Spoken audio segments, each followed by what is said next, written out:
Un AVC est un acronyme pour dire accident vasculaire cérébral, car il arrive toujours d'une façon brutale. Tout d'un coup, les patients sont attaqués par cet accident. Saviez-vous que chaque année, plus de 15 millions de personnes à travers le monde sont victimes d'un AVC? 5 millions d'entre eux restent handicapés et 5 millions meurent. La plupart des AVC surviennent après l'âge de 65 ans, mais cela peut toucher des sujets plus jeunes. Mais au fait, c'est quoi un AVC? Le cerveau, comme toute partie du corps, a besoin d'oxygène qui est transporté par le sang. Un AVC survient quand le sang cesse d'irriguer le cerveau. Dépourvues d'oxygène, les cellules du cerveau se détériorent et les symptômes qui suivent sont ce qu'on appelle l'AVC. Comme le cerveau contrôle tout le corps, les symptômes d'un AVC peuvent être très variés selon la zone cérébrale touchée. Si l'AVC survient dans cette zone ici, la moitié inférieure de l'aire motrice primaire, cela causera une paralysie faciale, c'est-à-dire une faiblesse musculaire ou un engourdissement du visage, et dans la partie supérieure de l'aire motrice primaire, vous aurez une faiblesse musculaire au niveau du bras et ou de la jambe, droite ou gauche, et ici, appelée aire de Broca dans l'hémisphère gauche, vous aurez une dyslexie ou une difficulté à parler. D'autres symptômes peuvent survenir comme des troubles de la vision quand l'une des aires visuelles primaires ou associatives est touchée et une confusion mentale quand le lobe préfrontal est atteint, un trouble de mémoire quand le lobe temporal est atteint et une perte de l'équilibre quand le cervelet est touché. Ces symptômes sont parfois difficiles à remarquer lors de l'examen clinique, mais sont souvent graves et handicapants. Il arrive que les symptômes d'un AVC puissent être réversibles si le traitement commence rapidement. C'est pourquoi il est important d'agir si vite si vous soupçonnez un AVC. Souvenez-vous, vous devez agir vite. V pour visage, est-il paralysé d'un côté ou non? I pour incapacité, y a-t-il une perte de sensibilité dans les bras? Le patient peut-il lever les bras ou les jambes? T pour trouble de la parole, le patient parle-t-il bizarrement?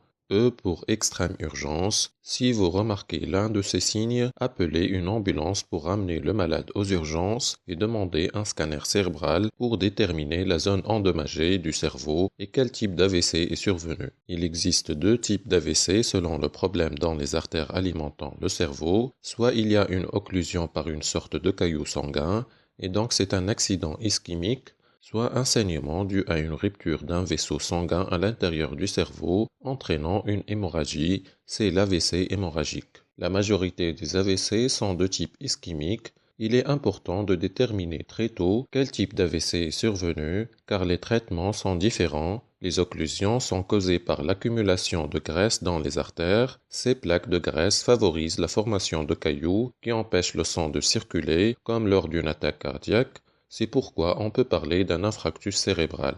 Deux types d'accidents ischémiques peuvent s'observer. L'accident vasculaire cérébral ischémique thrombotique est causé par un caillou sanguin qui se forme localement à l'intérieur d'une artère cérébrale. La plaque d'athérome, dont les facteurs de risque sont entre autres l'excès de cholestérol, le tabac, l'hypertension artérielle, etc., obstrue l'artère cérébrale, favorisant ainsi la formation d'un thrombus.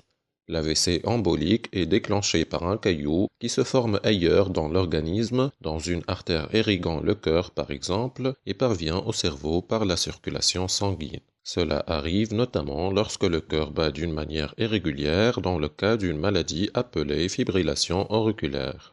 Le caillou peut aussi se former au niveau des artères irriguant le cou, les carotides, et être transporté jusqu'au cerveau par la circulation sanguine. Si une occlusion est détectée dès les premières heures, un médicament pour dissoudre le caillou est parfois administré. C'est ce qu'on appelle la thrombolyse. Si la thrombolyse ne peut pas être utilisée, d'autres médicaments comme l'aspirine peuvent être administrés. L'AVC hémorragique quand il y a rupture d'une artère et que le sang se propage dans tout le cerveau, ce qui peut nécessiter le recours à la chirurgie. Parfois, les symptômes disparaissent spontanément et complètement en moins de 24 heures. C'est ce qu'on appelle un mini-AVC ou AIT, c'est-à-dire un accident ischémique transitoire. Souvent, les symptômes ne durent que quelques minutes, mais comme dans le cas d'un AVC vrai, la consultation d'un médecin devrait être immédiate si un AIT est soupçonné. C'est parce qu'un AIT est un signal d'alarme indiquant que vous risquez un accident plus grave. Que vous ayez un AVC ou un AIT, vous devez prescrire au malade des médicaments à prendre quotidiennement pour le reste de sa vie pour prévenir l'apparition d'une récidive. Les conséquences d'un AVC peuvent être handicapantes, mais avec le temps, le cerveau retrouve ses capacités. Voilà pourquoi la rééducation est très importante.